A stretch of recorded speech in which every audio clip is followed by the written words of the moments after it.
नमस्कार दोस्तों, स्वागत है आप सभी का हमारे इस चैनल गरुड़ धर्मार्थ पर। दोस्तों, अगर आप भी अपनी लाइफ में कुछ नया सीखने की चाह रखते हैं तो इस चैनल को अभी सब्सक्राइब कर लें। दोस्तों, आप सभी लोग जानते हैं कि 9 सितंबर 2024 को पड़ रही है सोमवार की षष्ठी तिथि। दोस्तों, ये जो षष्ठी है भाद्रपद महीने में पड़ने वाली सबसे बड़ी षष्ठी है, क्योंकि यह सोमवार के दिन पड़ रही है और इसका बहुत ही बड़ा और खास महत्व होता है। और ऐसा दिन पूरे साल में सिर्फ एक ही बार आता है। और दोस्तों, आप सभी लोग जानते हो कि सोमवार षष्ठी का यदि सबसे बड़ा कोई उपाय है तो एक 108 चावल के दाने वाला उपाय है। तो दोस्तों, इस सोमवार की षष्ठी तिथि के दिन आप लोगों को इस 108 चावल के दाने वाले उपाय को जरूर करना है। बहुत सारे लोग होंगे जिन लोगों ने इस उपाय को ना किया हो, मतलब पूरा साल निकल गया, उन्होंने किसी भी दिन इस 108 चावल के दाने वाले उपाय को ना किया हो। पर दोस्तों, आपके पास एक आखिरी मौका बचा हुआ है, जो 9 सितंबर के दिन। तो इस दिन आप लोगों को इस वाले उपाय को जरूर कर लेना, भले ही आपने पूरे महीने भर इस उपाय को ना किया हो। पर यदि आपने इस भाद्रपद महीने के सोमवार षष्ठी के दिन यदि इस वाले उपाय को कर लिया तो आपको इस उपाय को करने का वो फल मिलेगा जिसकी आपने कभी कल्पना भी नहीं करी होगी। इसीलिए आप लोग इस वाले उपाय को एक बार जरूर कर लेना है, ताकि आप लोगों के हाथ से यह मौका ना जा सके और आपको इस उपाय को करने का फल मिल सके। दोस्तों, यह उपाय पंडित जी ने अपनी अभी की ही श्री शिव महापुराण की कथा में बताया है, जिस उपाय को आज हम आपको बहुत अच्छे से समझाने वाले हैं। इस वीडियो को देखने के बाद इस उपाय को समझने के लिए आपको कोई और वीडियो को देखने की जरूरत नहीं पड़ेगी। तो चलिए दोस्तों, उपाय को शुरू करते हैं। देखिए, ये इस भादो महीने के सोमवार कृष्ण जन्माष्टमी के दिन ये इतना खास होता है, इतना महत्वपूर्ण होता है। देखा गया है कभी कभी बड़े बड़े पूजा पाठ अनुष्ठान से जो मनोकामना पूर्ण नहीं होते, वो भाद्रपद महीने के दिन एक छोटे से उपाय करने आपकी मनोकामना पूर्ण हो जाती है। और बहुत सारे लोगों ने इस उपाय को किया भी है और उनको इस उपाय को करने का फल भी जरूर मिला है। यदि आप लोग भी इस उपाय को करना चाहते हैं तो आप इस उपाय को पहले अच्छे से समझ लेना, सुन लेना, उसके बाद करना। आपको इस उपाय का फल जरूर मिलेगा और इस उपाय को कर लेने से आपके घर में चाहे किसी भी प्रकार की दुख और समस्या क्यों ना चल रही हो, आपको उसका कारण भी नहीं पता है कि भाई यह समस्या किस कारण से चल रही है, उसका कुछ भी कारण हो सकता है। जैसे पितृदोष हो सकता है या किसी भी तरह का मंगल दोष भी हो सकता है। तो इस दिन आप लोगों को यह वाला उपाय कर लेना है। यह एक ऐसा उपाय है जिस उपाय को यदि किसी खास दिन पर किया जाए तो भाई उस खास दिन का जो है वह तो हमें मिलता ही मिलता है, पर हमने उस दिन पर इस उपाय को किया है तो हमें उससे भी बड़ा फल मिलता है और फल बहुत जल्दी मिलता है, क्योंकि आप इस उपाय को बहुत ही बड़े और खास दिन पर कर रहे हो। तो चलिए अब उपाय के बारे में बात करते हैं, किंतु उससे पहले आप लोगों को यह जानना आवश्यक है कि आखिर यह उपाय किस समय करना है, किसको करना है और कैसे करना है। तो चलिए हम आगे आपको वीडियो में एक एक करके बता देते हैं। किंतु उससे पहले यदि आप लोग हमारे चैनल पर पहली बार आए हैं या फिर मेरी आवाज़ आज पहली बार सुन रहे हैं तो हमारे चैनल को सब्सक्राइब जरूर कर लेना और इस वीडियो को लाइक करके जरूर टाइप कर देना। तो दोस्तों, इस 108 चावल के दाने वाले उपाय को हमें इस सोमवार के दिन कैसे करना है, किसको करना है, किस समय करना है और कहां पर करना है, ये सारे सवालों के जवाब आपको इस वीडियो में मिल जाएंगे। और जो ये वीडियो देखिएगा भाई, उसको 108 चावल के दाने वाला उपाय जरूर करना चाहिए, क्योंकि इस दिन एक चावल के दाने का भी बहुत ही बड़ा और खास महत्व होता है।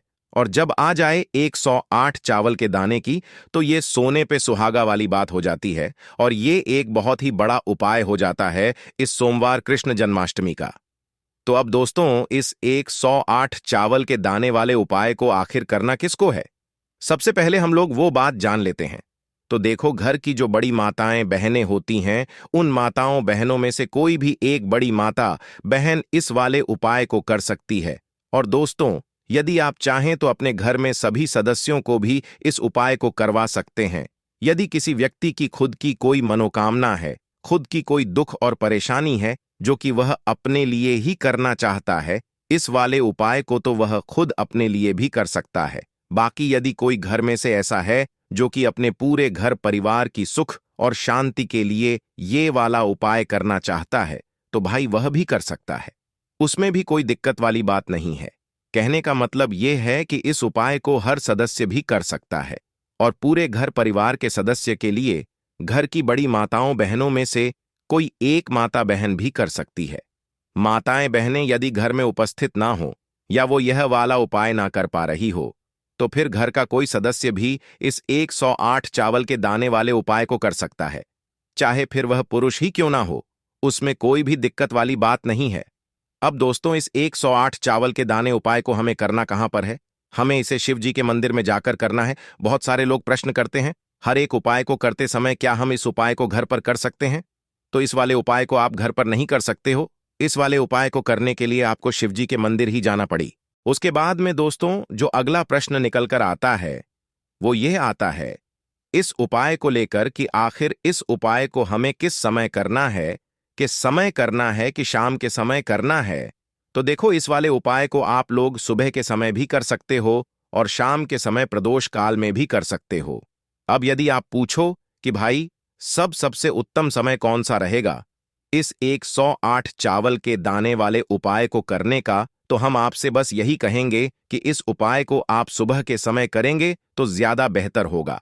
बाकी यदि प्रदोष काल शाम के समय भी करेंगे तो भी अच्छा होगा, उसमें कोई भी दिक्कत बात नहीं है। तो अब दोस्तों, जो अगली सबसे बड़ी और महत्वपूर्ण बात आती है वो यह आती है कि सुबह यदि हम उपाय को करेंगे तो हमें कितने बजे से लेकर कितने बजे तक के बीच में करना है, और शाम के समय प्रदोष काल में करेंगे तो हमें कितने बजे से लेकर कितने बजे के बीच में करना है। तो देखो, सुबह जितनी जल्दी हो सके आप उपाय को करने की कोशिश करना। बाकी यदि किसी कारणवश लेट भी हो जाओ, देर भी हो जाए, तो 10 या 11 बजे भी आप उपाय कर लेना, पर 12 बजे से ज्यादा देरी ना हो। ठीक है, इस बात का ध्यान रखना। उसके बाद में दोस्तों, यदि शाम के समय प्रदोष काल की बात करें, प्रदोष काल का जो समय होता है वो शाम के 6 बजे से शुरू हो जाता है। मतलब शाम के 6 बजे से लेकर 7 बजे के बीच का जो समय होता है, ये समय प्रदोष काल का समय होता है। पर अभी जो मौसम चल रहा है, इस मौसम में जो है शाम बहुत देरी से होती है, तो आप इस उपाय को 7 या 8 बजे के बीच में भी कर सकते हो। मतलब शाम के 6 बजे से रात 8 बजे के बीच में आप कभी भी इस वाले उपाय को कर सकते हो, उसमें कोई भी दिक्कत वाली बात नहीं है। अब दोस्तों, यहाँ पर इस उपाय को लेकर एक और सबसे बड़ी बात ये निकल कर आती है कि इस 108 चावल के दानों को हमें लेना कहाँ से होता है, और हमें इस उपाय को करने के साथ में क्या और कुछ भी सामग्री ऐसी होती है जो शिव जी के मंदिर लेकर जानी पड़ती है। तो देखो, यहाँ पर हम आपको बता दें। सबसे पहले आप लोग यह जान कि यह जो 108 चावल के दाने वाला उपाय है, सिर्फ और सिर्फ आप उपाय की सामग्री लेकर कभी भी शिव जी के मंदिर मत जाना, क्योंकि हमें भगवान के सामने यह नहीं दर्शाना है कि यदि हम भगवान शिव जी के मंदिर आए हैं तो अपने फायदे के लिए आए हैं। तो इसलिए जो भी पूजन सामग्री है, उपाय सामग्री है, 108 चावल के दाने, इसके साथ में आपको पूजन सामग्री भी जरूर लेकर जाना है। देखो, यदि सुबह के उपाय कर रहे हो तो सीधी सी बात है, 1 लोटा जल तो आप लेकर जाओगे ही जाओगे। वही 1 लोटा जल यदि मिट्टी का जल हो तो बहुत अच्छा रहेगा। मिट्टी का जल कैसे बनाया जाता है, इसके लिए हमने पहले से बहुत सारी वीडियोस बना दी है। आपके पास इस दिन एक आखिरी मौका रहेगा मिट्टी का जल शिव जी पर चढ़ाने का और उपाय को करने का। बहुत बड़ा आपको इस दिन फल मिलेगा। तो इसीलिए इस दिन हो सके तो भाई मिट्टी का जल चढ़ाना, तो अपने साथ में कम से 1 लोटा जल तो आपको लेकर जाना ही जाना है। यदि मिट्टी का जल नहीं है तो घर का जल भी आप प्रयोग कर सकते हो। इसके अलावा जो भी पूजन सामग्री है, देखो 108 चावल के दाने ये अलग आपके रहेंगे और जो आपकी पूजन सामग्री रहेगी वो अलग रहेगी। पूजन सामग्री में आप जो भी चीज लेकर जाना चाहे वो लेकर जा सकते हैं, उसमें कोई भी दिक्कत वाली बात नहीं है। वही यदि हम बात करें शाम के समय की, तो शाम के समय शिव जी पर जल नहीं चढ़ता है। इसीलिए शाम के समय आप लोग एक दीपक तैयार, जो कि गोल बत्ती का आटे का शुद्ध देसी गाय का घी का होगा, है ना, इस बात का आप लोगों को ध्यान रखना है। और इस दीपक को आपको घर से जलाकर नहीं लेकर जाना है, भगवान शिव जी के मंदिर में जाकर ही जलाना है। इस बात का भी आप लोगों को ध्यान रखना है। अब दोस्तों, यहां पर हमें इस बात को समझना है कि यह 108 चावल के दाने हमें लेना कहाँ से है। क्या हमें दुकान से लेकर आना है, या हमें अपने घर से लेना है, या कहाँ से लेकर आना है, और कौन से चावल लेना है, क्योंकि चावल भी बहुत प्रकार के होते। तो देखो, इन सभी सवालों के जवाब आप लोग एक बात में सुन लो कि भाई, ये जो उपाय है, इस उपाय में आपको ये नहीं देखना है कि भाई कौन से चावल है कौन से चावल नहीं है। बस जो भी चावल ले रहे हो वो चावल का दाना सबूत होना चाहिए, मतलब साबुत होना चाहिए, टूटा हुआ नहीं होना चाहिए, कटा पीटा नहीं होना चाहिए। ये बात आपको ध्यान रखना है। बाकी आपका चावल बासमती हो या सादा चावल हो या कोई सा भी चावल हो, उसमें कोई भी दिक्कत वाली बात नहीं है।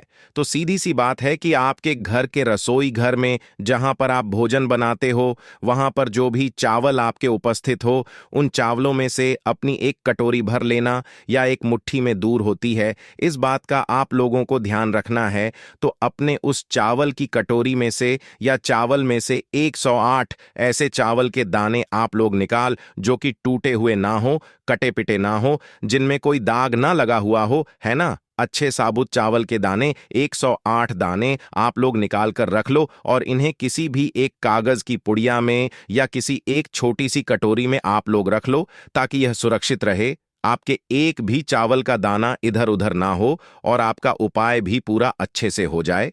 तो भाई, जैसे ही आपका उपाय की जो सामग्री है, 108 चावल के दाने ये हो जाते हैं, उसके बाद मैं आपको जो भी अपनी पूजन सामग्री है, सुबह के समय कर रहे हो तो एक लोटा जल या पूजन सामग्री जो लेकर जाना चाहो उसकी भी तैयारी कर लेना, और शाम के समय जा रहे हो तो भाई अपना जो दीपक है उसे तैयार कर लेना, ठीक है।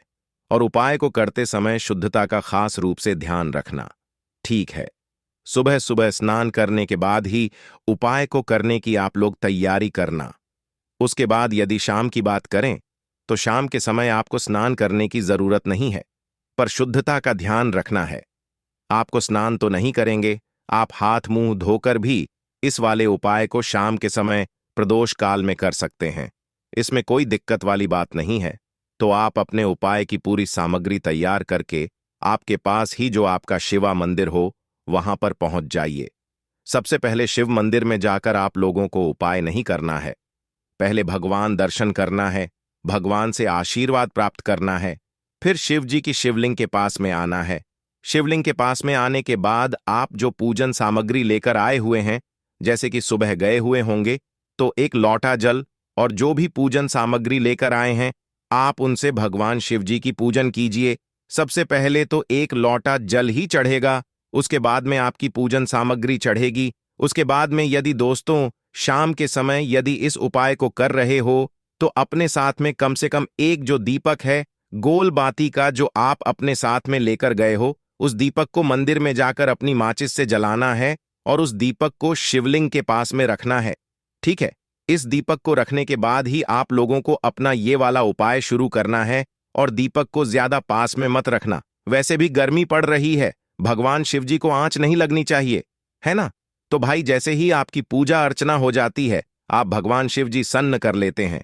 उसके बाद में शिवलिंग के पास ही में आप कहीं पर बैठ जाइए, सामने या आसपास जिस जगह पर आपको बैठना हो वहां पर बैठ जाइए, और अपने वह 108 चावल के दाने अपने सामने निकाल कर रख लीजिए, क्योंकि अब यहां पर उपाय को यहां पर करने की आपको तैयारी करना है। और इस तरीके से जब आप उपाय करेंगे, पूजन सामग्री करने के बाद, पूजन अर्चना करने के बाद, तो आपको उपाय का फल बहुत जल्दी और बहुत होकर मिलेगा। तो अपने 108 चावल के दाने अपने सामने निकाल कर रख लेना, और यह जो उपाय है यह आपकी सीधे हाथ की हथेली से होगा, इसलिए इस बात का भी खास रूप से ध्यान रखना है। तो सीधे हाथ की हथेली का प्रयोग करके ही आप लोग अपना इस वाले उपाय को करना। अपने सामने जो भी आपकी कागज की पुड़िया है उसको खोलकर रख लो, या कटोरी है तो भाई उसे अपने सामने रख लो, और अपने वह 108 चावल के दाने निकाल लो, ठीक है। उसके बाद में दोस्तों, अब आपको क्या करना है कि शिवलिंग आपके सामने होगी, तो आपने वह 108 चावल के दाने एक एक करके आपको शिव जी के शिवलिंग के ऊपर चढ़ाना है। कहां पर चढ़ाना है? शिवलिंग के ऊपर चढ़ाना है, और कहीं पर भी नहीं चढ़ाना है। आपको अपने हथेली से तो शिवलिंग के ऊपर चढ़ाना है, भले ही फिर वो अपने आप जलाधारी पर गिर जाए, या मतलब वहीं पर गिर जाए, उसमें कोई दिक्कत वाली बात नहीं है। पर आप चढ़ाओ शिवलिंग के ऊपर ही तो आपको क्या करना है, अपना पहला चावल का दाना उठाना है, श्री बोलना है और शिवलिंग पर चढ़ा देना है। इसी तरीके से दूसरा चावल का दाना उठा है, शिवलिंग पर चढ़ाना है और मंत्र बोल देना है, और फिर तीसरा चावल का दाना उठाना है, श्री बोलना है और चढ़ा देना है। इसी प्रकार से आपको पूरे 108 चावल के दाने एक एक करके शिवजी के शिवलिंग के ऊपर चढ़ाना है और भगवान से प्रार्थना करते जाना है। मतलब प्रार्थना तो आपको आखिरी में करना है, पर हर एक चावल के दाने को चढ़ाते समय श्री जरूर बोलना है। उसके बाद ही में यह चावल का दाना शिवलिंग के ऊपर आपको चढ़ाना है। जैसे ही आपके 108 चावल के दाने शिवलिंग के ऊपर जाते हैं, तो भाई उसके बाद में आपको क्या करना है, भगवान से अपनी मनोकामना बोलना है।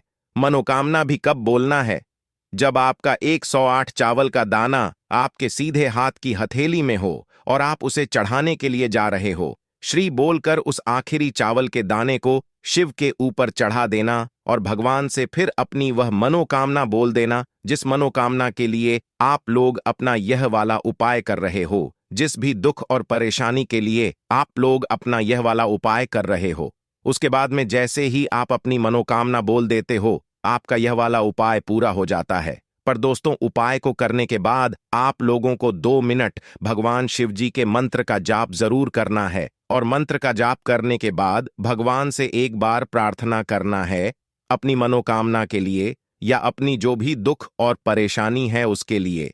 इसके बाद में आप लोग भगवान को देखकर भगवान से प्रार्थना करके उनसे आशीर्वाद लेकर वहां से उठ सकते हैं और अपने घर पर जा सकते हैं। बस दोस्तों, यहां पर यह वाला उपाय पूरा हो जाता है। इस तरीके से जो भी व्यक्ति छोटी छोटी चीजों का ध्यान रखते हुए इस 108 चावल के दाने वाले उपाय को करेगा, निश्चित सी बात है उसे की मनोकामना जल्द ही पूर्ण होगी और जो भी दुख और परेशानी है वो भी बहुत ही जल्दी दूर होंगे। दोस्तों, आप सभी लोग जानते हैं कि 9 सितंबर 2024 सोमवार के दिन भाद्रपद माह का गणेश सोमवार पड़ रहा है। और दोस्तों, कहा जाता है कि सोमवार का दिन महादेव का होता है और इसी दिन किया गया एक दीपक और हल्दी वाला उपाय कभी भी विफल नहीं जाता है। यदि आपने भी इस महीने में यह उपाय नहीं किया है तो इस उपाय से मत दोस्तों, क्योंकि इसी दिन किया जाने वाला पंडित जी द्वारा बताया गया एक दीपक और हल्दी वाला उपाय आप लोगों को जरूर करना चाहिए। क्योंकि दोस्तों, ये एक ऐसा उपाय है जो कि इस उपाय को करने के पश्चात दोस्तों आपको फिर कोई और उपाय को करने की जरूरत नहीं है, क्योंकि सबसे बड़ा और सबसे नया ये उपाय पंडित जी ने अपनी अभी की शिवा पुराना की कथा में ही बताया है। मैं जिस उपाय को आज हम आपको बहुत अच्छे से समझाने वाले हैं इस वीडियो को के पश्चात, इस उपाय को समझने के लिए आपको कोई और वीडियो को देखने की जरूरत नहीं पड़ेगी। तो चलिए दोस्तों, उपाय को शुरू करते हैं। देखिए, यह दिन इतना खास होता है, इतना महत्वपूर्ण होता है। देखा गया है कभी कभी बड़े बड़े पूजा पाठ अनुष्ठान से जो मनोकामना पूर्ण नहीं होते, 9 सितंबर 2024 सोमवार गणेश षष्ठी के दिन एक छोटे से उपाय करने से ही आपकी मनोकामना पूर्ण हो जाती है। और बहुत लोगों ने इस उपाय को किया भी है और उनको इस उपाय को करने का फल भी जरूर मिला है। यदि आप लोग भी इस उपाय को सोमवार के दिन करना चाहते हैं तो आप इस उपाय को पहले अच्छे से समझ लेना, सुन लेना, उसके पश्चात करना। आपको इस उपाय का फल जरूर मिलेगा और इस उपाय को कर लेने से आपके घर में चाहे किसी भी प्रकार की दुख और समस्या क्यों ना चल रही हो, चाहे आपको उसका कारण भी नहीं पता है कि भाई यह समस्या किस कारण से चल रही है, उसका कुछ भी कारण होता है। जैसे पितृदोष हो सकता है या किसी भी तरह का मंगल दोष भी हो सकता है, और भी बहुत तरह के दोष होते हैं, कुछ भी हो सकता है। पर आपको इस उपाय को करने के लिए आपको अपने दोष को पता लगाने की भी जरूरत नहीं है। बस सोमवार के दिन आपको इस एक दीपक और हल्दी वाले उपाय को आप लोगों को कर लेना है। ये एक ऐसा उपाय है जिस उपाय को यदि किसी विशेष दिन पर किया जाए तो भाई उस विशेष दिन का जो है वह तो हमें मिलता ही मिलता है, पर हमने इस हल्दी वाले उपाय को किया है तो हमें उससे भी बड़ा फल मिलता है, और फल बहुत जल्दी मिलता है, क्योंकि आप इस उपाय को बहुत ही बड़े और विशेष दिन पर कर रहे हो। क्योंकि दोस्तों, 9 सितंबर 2024 यानी कि सोमवार के दिन गणेश षष्ठी का बहुत ही ज्यादा बड़ा महत्व होता है। इसलिए दोस्तों, आज की इस वीडियो में हम आप लोगों को एक दीपक और हल्दी वाला उपाय समझाएंगे, जिस उपाय को करने से यदि आपकी किसी भी प्रकार की मनोकामना है, किसी भी की परेशानी है, सबसे ज्यादा समस्याएं आपके जीवन में ही हैं। यदि आपको धन प्राप्ति नहीं हो पा रहा है, रुपए पैसे की, आपके घर में लगातार दिक्कत परेशानियां चलती चली आ रही है, आपका व्यापार, आपकी नौकरी यदि अच्छे से नहीं चल रहे हैं, जिसकी वजह से घर में लगातार आर्थिक समस्याएं बनी रहती हैं, घर का कोई ना कोई सदस्य यदि बीमार रहता है, आपस में एक दूसरे से लड़ाई झगड़ा होता रहता है, किसी की